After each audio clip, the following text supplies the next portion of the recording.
Chapter title and cover art. The chapter is titled, Elbaf Snow. Cover story. The cover request is by Mrs. Fuji. The illustration depicts a whimsical winter scene titled, A family of sheep knit 6 gloves for Hatchin.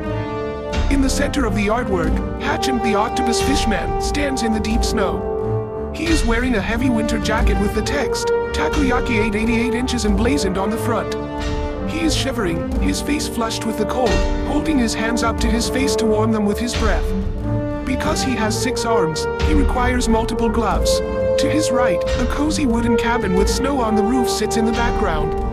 In the foreground, 3 anthropomorphic sheep are assisting him.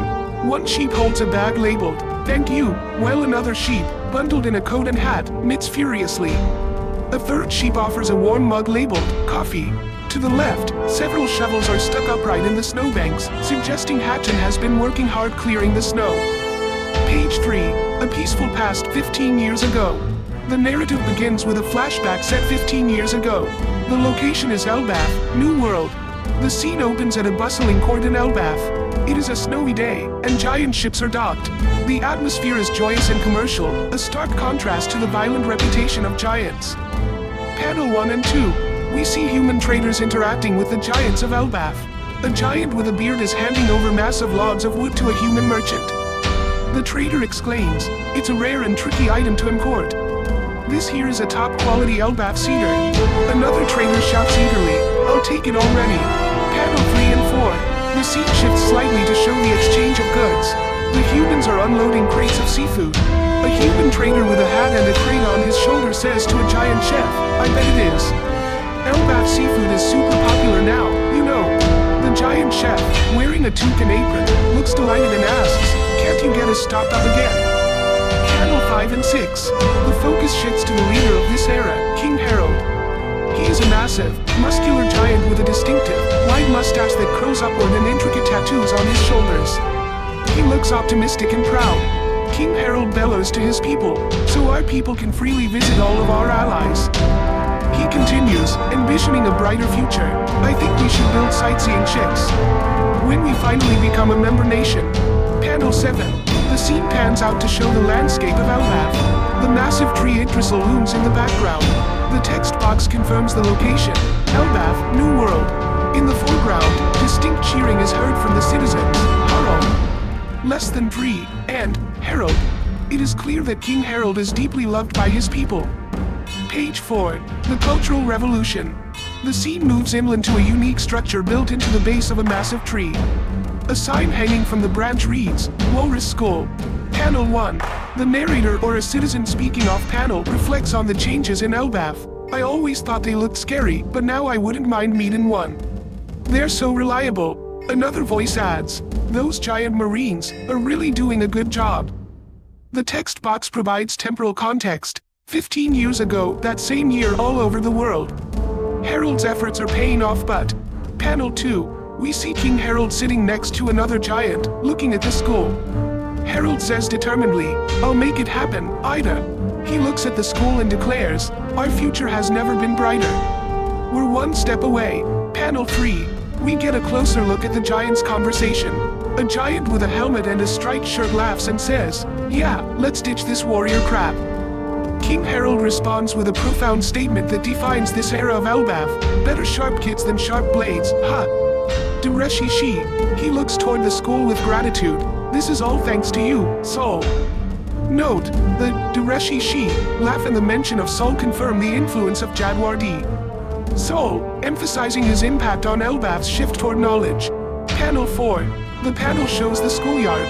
Giant children are playing baseball, a symbol of peace and organized sport rather than combat training. A young giant boy resembling a young harridan runs with a glove, while a girl giant laughs. Harald's voiceover continues, "This is thanks to a culture of mutual respect.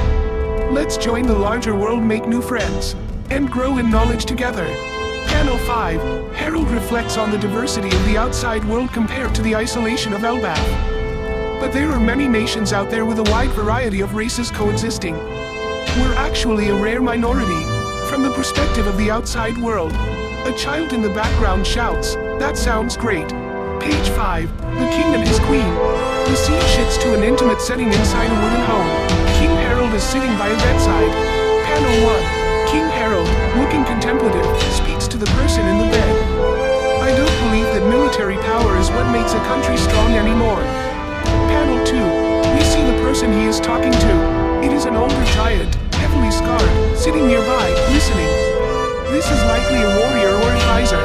He asks Harald, but ain't y'all afraid you've lost something here, Harald? Panel 3. The scene shows a gravestone on a grassy hill. The name on the stone is Ida. Harald's voiceover connects the current conversation to his memories of her. Quote, the greatest blessing of my life. Meeting her was. Panel 4. We return to the bedroom.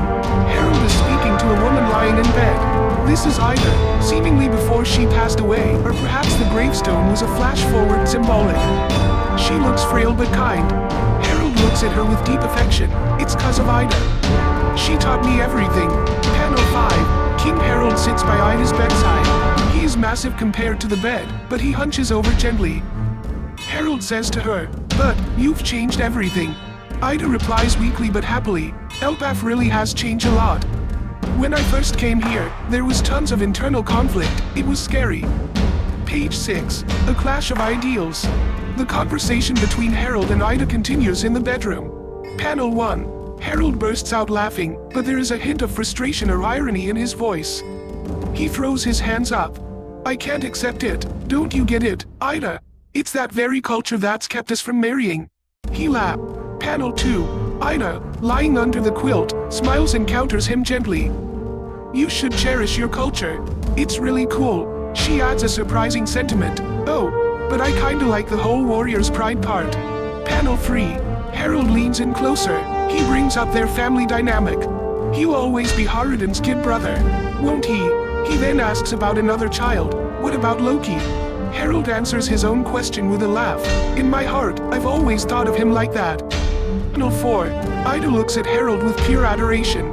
"You're so cute, less than free." She starts coughing, indicating her illness. Cough, cough. She smiles through the coughs. "That really is the sweetest thing." She teases him. "You always did say you wanted to make me your legal wife." Panel 5. Ida reflects on the transformation of the country.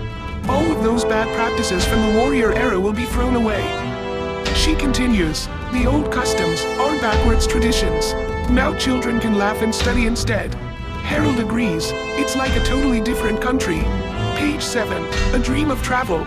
The emotional weight of the scene deepens as Ida comforts Harald. Panel 1. Ida reaches out and touches Harald's massive hand with her smaller one. "You're everybody's King Harald," she reassures him. "But don't worry. It's okay. Feelings like that keep my heart full.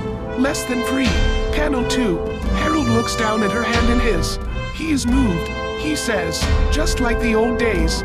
Harald then declares his grand vision, fueled by her support. "Soon we'll be connected with the whole world. Our world will be tens of thousands of times bigger." Panel 3. Harald stands up, energized, striking a pose of strength for her. "Then we can go traveling together." Panel 4. Ida smiles from her pillow, her eyes closing. "That's right, Ida, it won't be long," Harald says excitedly. He asks her, "And you're almost there, right?" Panel 5. Ida whispers back, matching his enthusiasm. "Me too," she adds. "That sounds amazing. I'm looking forward to it." Page 9. The Holy Land 14 years ago. The story jumps forward 1 year. The timeline is now 14 years ago. The location changes to the Holy Land of Mary Geoise. Panel 1. We see the majestic, towering architecture of Pangea Castle in Mary Geoise. The clouds are high and fluffy. The narration box sets the scene. 14 years ago, the Holy Land of Mary Geoise. Narrative text overlays the scene. Had he completed his last mission, he would have been formally knighted. Panel 2. We see King Harald walking through a grand hall. He is dressed formally. In the background, there is a silhouette of a person talking on a den mushir to a guard. A speech bubble exclaims, "Shanks is missing." Note, this background dialogue suggests a major event occurring simultaneously regarding Shanks. Panel 3. Harald stands before the 5 elders Gorosei. They are in their human forms. Harald states his purpose clearly. "Well, to be honest," he continues, "doing that will secure Elbaf's membership status. I'll naturally accept the honor of being one of God's knights." Panel 4. One of the elders, likely Nujiro or Jupiter based on the silhouette, responds. You'll be remembered as a king who brought great change to Elbaf. Another elder adds, it's been a long process. Panel 5, we see the legs of a tall figure, Harald, walking forward. An elder speaks, what will you do? As you were our next choice, that opportunity now falls to you. Another elder concludes, congratulations then. The Great One has agreed to trust in you. Page 10, the empty throne. Harald is led deeper into the castle, toward the most sacred and forbidden area of the world government. Panel 1, Harald speaks to the elders as they walk. He expresses his desire to retire. A younger, more virtuous ruler than I should take over. I plan to relinquish the throne. One of the elders, Walkery, looks on silently. Panel 2, Harald enters the throne room. He is walking towards the steps leading to the empty throne. The 5 elders follow behind him in a line. Harald continues his thought, when Elbaf finally joins the world government. Panel 3, the view expands to show the empty throne. However, someone is sitting on it. The silhouette of Imu is visible at the top. Harald stops, confused. He sees the figure. Harald asks, that is a matter for you to decide. The elders finish the sentence for him. Panel 4, a close-up of the throne. The silhouette of Imu speaks directly to Harald. Mu has been watching thee, Harald. Imu commands, come. Panel 5, Harald's face twists in shock and confusion. His eyes bulge. Why? He stammers. Why is there someone on the empty throne? Sound effects. Page 11, the transformation. The scene becomes chaotic and terrifying. Dark energy begins to swirl around Harald. Panel 1, Harald is engulfed in a strange power. He screams, this power. Sound effect. Swoosh. Black symbols, resembling the mark of the world government or occult sigils, float in the air. Panel 2, Harald falls to his knees, clutching his chest. His body seems to be hulking out, veins popping, muscles expanding unnaturally. He gasps, huff, it's surging within me, it's chilling. In the foreground, the 5 elders watch him passively. Imu remains a silhouette. Harald screams, Hua. Page 12, the Immortal Knight. Harald has been fundamentally changed. The elders discuss his new state. Panel 1, the 5 elders observe the transformed king. One states, he has been forged into a mighty weapon. Panel 2, another elder, Nastero, adjusts his glasses and remarks, he is now beyond any wild monster. Panel 3, Walkery comments on the aura radiating from Harald. It still sends shivers down the spine. Panel 4, another elder, Mars, strokes his beard and clarifies the nature of this power. This is the power of immortality. Panel 5, Imu's voice cuts through the room again, issuing a command to the newly transformed entity. Carve an abyss pentagram in Elbaf. Imu continues, that will mark the bond between us. Panel 6, Harald, now surrounded by a dark aura, looks at his hands. He mutters, Immortal, I can't believe it. Panel 7, Imu declares Harald's new status. Consider thyself, an immortal knight sworn to Mu. Panel 8, the narrative shifts back to Elbaf. King Harald's ship returns to the port. The weather is sunny, and the people are cheering ecstatically. Harald stands on the deck, waving to his people. But his smile is gone. He looks intense and dark. The narration or speech bubble says, Elbaf will be recognized as a member nation of the world government. As soon as this last mission is completed. Panel 9, the crowds of Elbaf cheer wildly. Huzzah! King Harald, thank you. Someone shouts, thy dearest wish shall finally be granted. Page 13, the corruption revealed. King Harald has returned to his castle in Elbaf, but he is no longer the benevolent ruler. He is corrupted by Imu's power. Panel 1, Harald stands in the shadows, his eyes are glowing menacingly. He issues a shocking order. Quote, ... and form a grand army of warriors. He commands, mobilize the entire nation. Panel 2, we see the reaction of his subordinates. They are confused and terrified. Harald continues, of course. If anyone still wishes to fight, I'll gladly encourage them to enlist in the Marines, but... Panel 3, Harald stands in the center of a room with a pentagram rugger marking on the floor. He throws his arms up in a frantic, manic gesture. He yells, everything I've done was to free Elbaf from violence.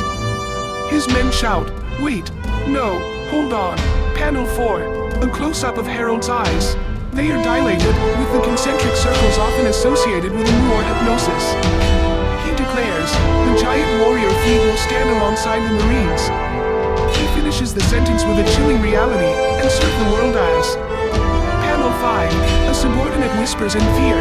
Who is the king talking to him there? Harald's voice from inside asks, could you repeat that? Brave Imu. Harald is struggling to process the command he hears in his head. Page 14. The Deep Sea Covenant. Harald is fighting a mental battle against Imu's direct control. Panel 1. Harald screams the final word of the command he received. Even at the cost of becoming a slave, he realizes the truth. The price of membership is slavery. Panel 2. The voice of Imu or the will of Imu overpowers his mind. Thou cannot disobey Mu. Thou vowed to atone for Elbaf's history. Panel 3. Harald clutches his head, stumbling. Imu's voice continues. Thou will carry out Imu's orders, regardless of thine own will. Panel 4. Harald argues with the voice in his head. The burden of such history is too great for thee to bear alone. Harald yells back, I meant to carry that burden alone.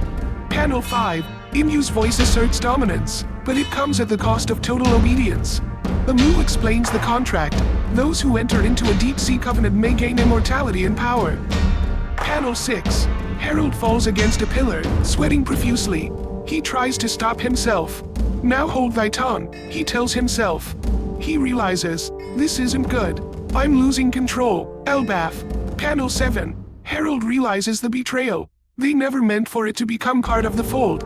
He screams in rage, curse that Imu. Page 15. The self-sacrifice. Harald realizes he cannot stop the monster he has become, so he decides to imprison himself to save his people. Panel 1. The scene shows the exterior of the castle in Elbaf, nestled in the giant tree. Harald's internal monologue realizes the true plan. The plan was always to enslave the warriors of Elbaf. He yells out the window, guards. Panel 2. Inside, Harald is kneeling, panting heavily. He draws a sword but seems to be using it to steady himself. He shouts to his confused guards, hurry, summon Elder Jarul and my sons. The guards are confused. Panel 3. Harald roars a desperate command. Chain me to this pillar. The guards are panicked. What is it, your majesty? Panel 4. Harald fights the possession. His face is half contorted in rage, half desperate. He yells, none of that matters now. Release him. This command confuses the guards further. Panel 5. Harald collapses, crawling on the floor. I can't resist for long. One guard asks, what exactly is this concerning, your majesty? Panel 6. Harald is trying to free someone to help or perhaps secure the succession. A guard responds, but, sire, I believe Harald is still out at sea. The guard continues, and Loki, Lord Loki, that is still imprisoned after what happened. Page 16. The tragedy of Loki. The narrative converges with the present or the immediate aftermath of the flashback. Panel 1. The scene shifts to a dark dungeon cell. Location: jail, realm of the dead. A massive figure is sitting in the dark. It is Loki. He looks younger here than in current timelines, perhaps, or just shadowed. He is wearing his crowned hat. A voice shouts to him, head to West Castle at once. The king requires your presence. Panel 2. Loki looks up, smirking slightly. The guard shouts, you're free to go, Loki. Panel 3. The narration box bridges the gap, and so, we return to where this tale began. We see an exterior shot of Jarul's house. An elderly giant with a massive beard. Jarul looks shocked. He asks, what's going on? Something urgent. Panel 4. The final narrative boxes paint the grim picture of that day.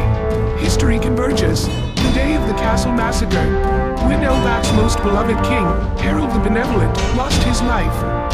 A portrait of King Harald hangs on a stone wall. He looks regal and strong in the painting. Sound effect: Zuzu, a dark, ominous sound. Bottom text: One Piece, CH, 1168 end. Break next